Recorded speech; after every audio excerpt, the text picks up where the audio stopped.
মায়াবতী, বেঁচে আছো? কিভাবে বলো তো? আমি তো অবাক হই প্রচণ্ড।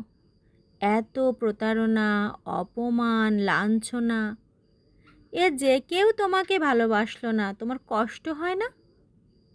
মায়াবতী, কিভাবে পারো তুমি? কিভাবে আজও হাসো? কতটা উজ্জ্বল তুমি, প্রাণবন্ত। মায়াবতী, একটু কাঁদো প্লিজ, একটু কাঁদো। তোমার কি একটুও কষ্ট হয় না? আমায় বলো। এত যন্ত্রণা, হাহাকার কোথায় লুকিয়ে রাখো মায়াবতী? আমায় বলো প্লিজ, আমায় বলো। সুখের ভাগ তো চাই না, তবে দুঃখই দাও না একটুখানি। কেন অপাত্রে বিলোলে সব প্রেম? এখন মহাশূন্যের অধিকারিণী।